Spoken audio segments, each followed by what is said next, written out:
दुनिया में 3 तरह के लोग होते हैं। पहले, जो सबसे ऊपर हैं, जिनकी थालियों में हमेशा जरूरत से ज्यादा होता है, ताकत, भूख और कभी कभी दूसरों का हक भी।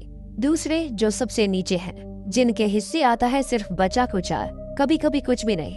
और तीसरे, वो जो गिर जाते हैं उस सिस्टम से हार कर, जो किसी को ऊपर चढ़ने ही नहीं देना चाहता। इस कहानी की शुरुआत में हमें एक बहुत ही अजीब सी जेल को दिखाया जाता है, जहाँ पर बहुत ही स्वादिष्ट खाना बन रहा होता है।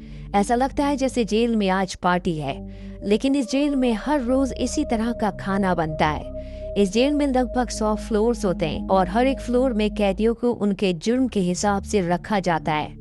अब यहाँ फ्लोर पर एक प्लेटफॉर्म होता है जिसके ऊपर सभी स्वादिष्ट खाने को परोसा जाता है, और सबसे पहले उस प्लेटफॉर्म को सबसे टॉप में जो कैदी होते हैं उनकी सेल के अंदर भेजा जाता है। उनके पास इस खाने को खाने के लिए मात्र 2 मिनट है। उसके बाद प्लेटफॉर्म नीचे वाले कैदियों के सेल में शिफ्ट हो जाएगा। इसी तरह से धीरे धीरे प्लेटफॉर्म नीचे जाता रहता है। सबसे ऊपर वाले जो कैदी होते हैं वो अच्छा खाना खाते हैं, पर जैसे जैसे प्लेटफॉर्म नीचे जाता है खाना गंदा होना और खत्म होना शुरू हो जाता है। इसीलिए जो सबसे नीचे रहते हैं कभी कभी उन्हें खाना भी नहीं मिलता। इसी बिल्डिंग की 48 फ्लोर पर हमें 2 कैदियों को दिखाया जाता है, जिनमें से एक का नाम गोरेंग होता है, जो कि बहुत ही सभ्य लगता है, और उसके साथ जो दूसरा कैदी होता है उसका नाम होता है ट्रीमा। दरअसल ये एक ऐसी जेल है जहाँ पर वो कैदी हैं जिन्होंने कोई भी जुर्म नहीं किया, बल्कि ये सब के सब यहाँ पर अपनी मर्जी से आए हैं, क्योंकि इन सब को कोई न कोई ऐसी बुरी आदत है जिससे ये सब के सब निजात पाना चाहते हैं। जैसे कि गोरेंग को बहुत ज्यादा स्मोकिंग करने की आदत है, और उसका जो सेलमेट है जिसका नाम ट्रीमा है उसे बहुत ज्यादा गुस्सा आता है। एक बार उसने गुस्से में ऊपर से नीचे टीवी फेंक दिया था, जिससे एक आदमी की मृत्यु हो गई, और अब वो इस गुस्से से निजात पाना चाहता है। ट्रीमा यहाँ पर पिछले 6 महीने से है, और अब वो 6 महीने और यहाँ पर बिताना चाहता है। दरअसल यहाँ पर जब भी कोई कैदी, कोई इंसान आता है तो 6 महीने के लिए आता है, जिसके बाद उसे एक सर्टिफिकेट दिया जाता है, और उस सर्टिफिकेट से समाज में उस इंसान की पूरी रेपुटेशन पूरी तरह से बदल जाती है। पर अभी भी ट्रीमा का गुस्सा शांत नहीं हुआ, इसीलिए उसने अपने 6 महीने और बढ़ा दिए हैं। वो गोरेंग को बताता है कि यहाँ पर तुम जितना नीचे जाओगे उतना ही तुम्हें खाना मिलना बंद हो जाएगा, और एक ऐसा लेवल भी है जहाँ पर खाना कभी नहीं पहुँचता। मैं उस लेवल पर रह चुका हूँ, और उस लेवल पर जाने के बाद इंसान एक दूसरे को खा कर ही अपनी भूख मिटाते हैं। अब इनके सेल पर प्लेटफॉर्म आ जाता है, इस पर बहुत सारा खाना है, लेकिन वो खाना पूरी तरह से बिखरा हुआ होता है। ट्रीमा उस खाने पर टूट पड़ता है, लेकिन गोरेंग ऐसा नहीं करता। वो उसमें से एक सेब उठाता और उसे खाना शुरू कर देता है। प्लेटफॉर्म नीचे चला जाता है, और इसके बाद इनके सेल का टेम्परेचर बढ़ना शुरू हो जाता है, क्योंकि ट्रीमा ने प्लेटफॉर्म से कुछ खाना उठा लिया था। और यहाँ पर एक रूल होता है कि अगर किसी ने भी प्लेटफॉर्म से खाना उठाया तो उसके सेल के टेम्परेचर को या तो बहुत बढ़ा दिया जाएगा या तो बहुत कम कर दिया जाएगा, और ऐसा तब तक रहेगा जब तक वो खाना वापस नहीं लौटा देता। साथ ही इस जेल में एक और रूल होता है। इस जेल में हर महीने यहाँ कैदियों को शफल किया जाता है, यानी कि ऊपर वालों को नीचे और नीचे वालों को ऊपर। इसीलिए किसी को कुछ नहीं पता होता कि अगले महीने वो कौन से सेल में कौन से फ्लोर पर जाएंगे। अब गोरेंग को यहाँ पर कुछ दिन बीत चुके हैं, और अगले दिन जब प्लेटफॉर्म नीचे आता है तो उस प्लेटफॉर्म पर एक लड़की बैठी होती है।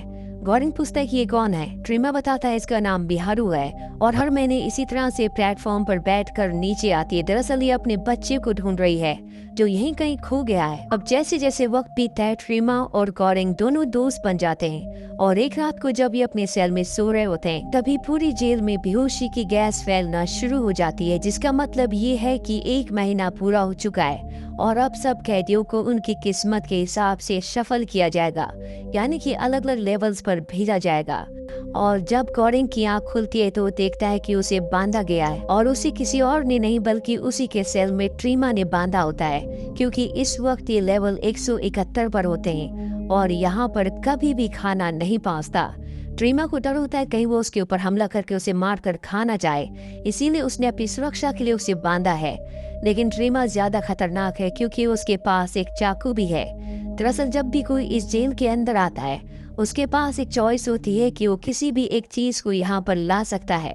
ट्रीमा अपने साथ चाकू लाया होता है, जबकि गोरेंग अपने साथ एक बुक को। अब यहाँ पर प्लेटफॉर्म आता है जिसमें खाना बिल्कुल भी नहीं होता, यानी कि अगले 1 महीने तक इन्हें खाना नहीं मिलेगा।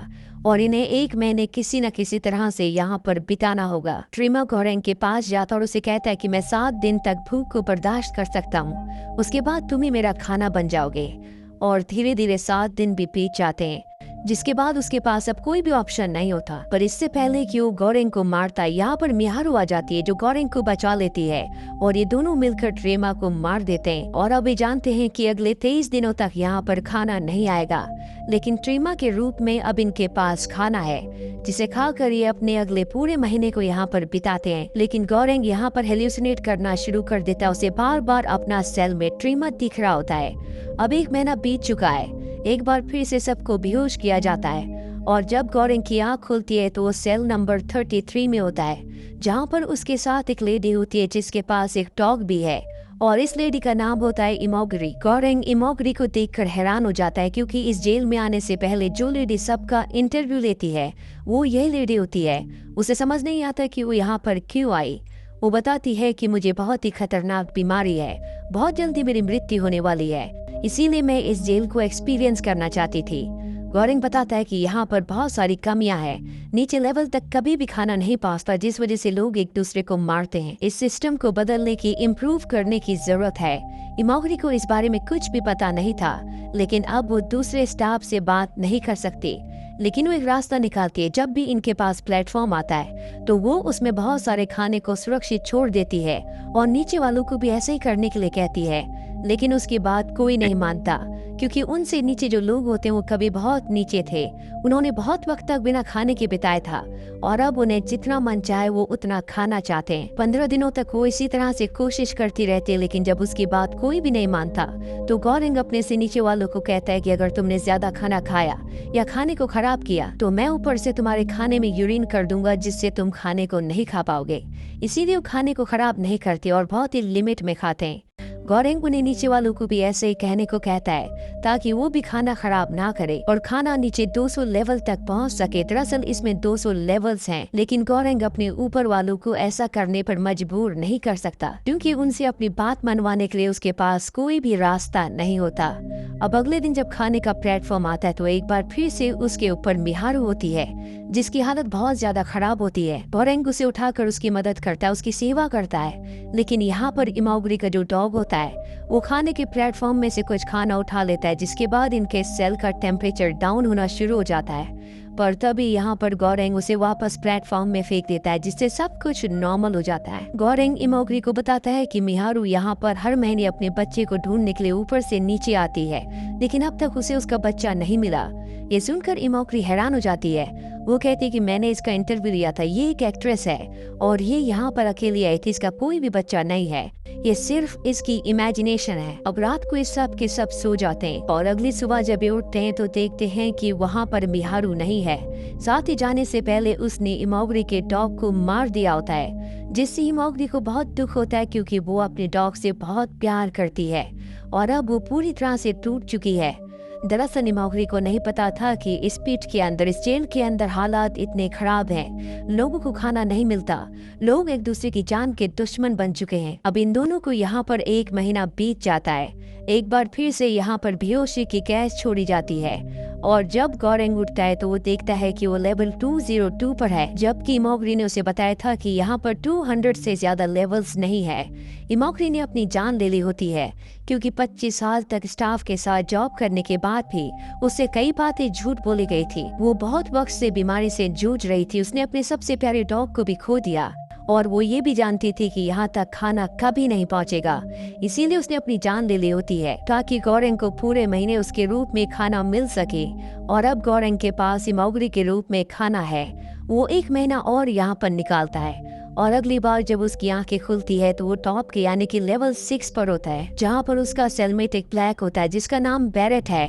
बैरेट दरअसल यहाँ से निकलना चाहता, उसके पास एक रस्सी भी होती है, वो रस्सी से ऊपर जाने की कोशिश करता, लेकिन ऊपर वाले उसे ऊपर नहीं आने देते। इसके चलते बैरेट की जान भी जाने वाली होती है, लेकिन तभी गोरेंग उसे बचा लेता है और अब गोरेंग उसे कहता है कि यहाँ पर मैंने काउंट किया है, यहाँ पर 200 से भी ज्यादा लेवल्स हैं और अगर हम हर एक लेवल में जाकर सबको खुद से फूड बांटे तो सबको खाना मिल सकता है। और जब एक बार प्लेटफॉर्म पूरी तरह से नीचे पहुंच जाता है तो बहुत ही तेजी से ऊपर आता है और उस प्लेटफॉर्म के ऊपर बैठकर हम यहाँ से निकल सकते हैं। अब अगले दिन जब प्लेटफॉर्म आता है तो ये बड़ी बड़ी रॉड्स लेकर प्लेटफॉर्म के ऊपर चढ़ जाते हैं और पहले 50 फ्लोर्स तक ये किसी को भी खाना नहीं देते, क्योंकि 50 फ्लोर्स तक एक दिन पहले सब ने खाना खाया है। 50 फ्लोर्स के बाद ये खाना बांटना शुरू करते हैं और धीरे धीरे ये नीचे जाना शुरू करते हैं, जहाँ पर ये देखते हैं कि एक आदमी मिहारू को मार रहा है। ये उसे बचाने की कोशिश करते हैं लेकिन बचा नहीं पाते और इसी दौरान ये दोनों भी बुरी तरह से जख्मी हो जाते हैं। एक बार फिर से प्लेटफॉर्म के ऊपर आते हैं और अब प्लेटफॉर्म नीचे जाता है, जहाँ पर इन्हें एक बहुत ही समझदार इंसान वाइज मैन मिलता है, जो इन्हें कहता है कि तुम्हें एक डिश को बिल्कुल सुरक्षित रखना होगा, जिसे तुम प्लेटफॉर्म के साथ ऊपर वापस अथॉरिटी के पास भेजना। जब उन्हें वो डिश मिलेगी तो उन्हें समझ में आ जाएगा कि नीचे जितने भी लोग रहते हैं उनके अंदर एकता है और अब उन्होंने इस माहौल में, इस पूरे के पूरे वातावरण में जीना सीख लिया है। ये उनके लिए एक तरह का मैसेज होगा। ये उसकी बात मान लेते हैं और अब धीरे धीरे नीचे जाना शुरू करते हैं। हालांकि गोरेंग को लगा था कि यहाँ पर 250 लेवल्स होंगे, लेकिन प्लेटफॉर्म 250 लेवल्स के बाद भी नहीं रुकता। लेकिन यहाँ पर कोई भी इंसान नहीं होता, क्योंकि इतने नीचे कभी भी कोई इंसान नहीं आया, और आया भी होगा तो कभी बच नहीं सकता। प्लेटफॉर्म इसके बाद 333 लेवल्स पर आकर रुक जाता है। ये दोनों के दोनों प्लेटफॉर्म से उतर जाते। इन्हें लगता है कि ये आखिरी प्लेटफॉर्म है, लेकिन एक बार फिर से प्लेटफॉर्म नीचे चला जाता है, जिसका मतलब ये है कि ये दोनों इस प्लेटफॉर्म पर, इस लेवल पर फंस चुके हैं। ये देखते हैं कि यहाँ पर बेड के नीचे एक बच्ची छुपी हुई है। इन्हें लगता है कि ये मिहारू की बेटी है और ये पूरी तरह से सुरक्षित और साफ सुथरी होती है। इनके पास जो पैना कॉटा होता है, जो इन्होंने प्लेटफॉर्म के साथ ऊपर मैसेज के तौर पर भेजने के लिए बचा कर रखा होता है, ये उसे उस बच्ची को खिला देते हैं। हालांकि रूल्स के मुताबिक यहाँ का टेम्परेचर बढ़ना या घटना चाहिए था, लेकिन यहाँ पर टेम्परेचर सामान्य रहता है। इसका मतलब ये है कि इस लेवल पर कोई भी रूल्स अप्लाई नहीं होते। और अब ये दोनों बहुत जख्मी हैं, इसीलिए बेहोश हो जाते हैं और बेहोशी के आलम में गोरेंग को सपना आता है, जिसमें उसका साथी बैरेट उसे कहता है कि पैना कोटा कोई मैसेज नहीं है, बल्कि ये 25 मैसेज है, इसे ऊपर भेजना होगा। और जब उसे होश आता है तो देखता है कि उसका दोस्त बैरेट मारा जा चुका है। अगले दिन एक बार फिर से प्लेटफॉर्म नीचे आता है और अब गोरेंग बच्ची को लेकर प्लेटफॉर्म पर बैठ जाता है। प्लेटफॉर्म और भी नीचे जाता है और पहुंच जाता है 0 लेवल पर। ये वो लेवल होता है जो कि इस पिट का, यानी कि इस पूरी बिल्डिंग का अंत है। इससे नीचे कोई नहीं जा सकता और यहाँ से प्लेटफॉर्म एक बार फिर से बिजली की रफ्तार से कुछ ही देर में ऊपर चला जाएगा। तभी गोरेंग को एक बार फिर से हेलुसिनेट होता है और वो अपने सबसे पहले साथी ट्रीमा को देखता है। ट्रीमा गोरेंग से कहता है कि मैसेज को किसी भी बेरर की जरूरत नहीं है, मैसेज को अकेले जाना होगा।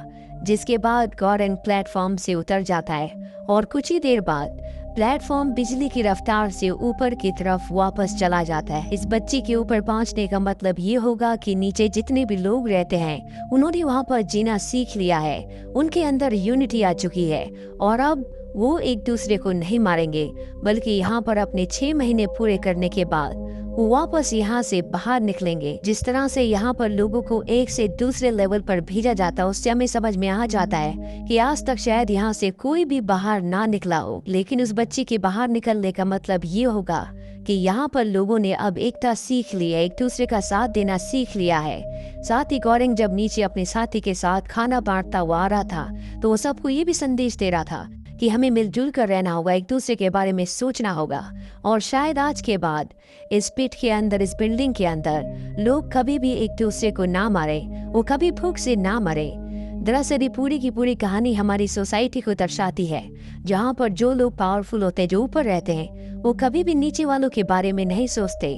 वो सबसे पहले अपना पेट भरते हैं। नीचे वाले चाहे जिए या मरे, इससे उन्हें कोई भी फर्क नहीं पड़ता।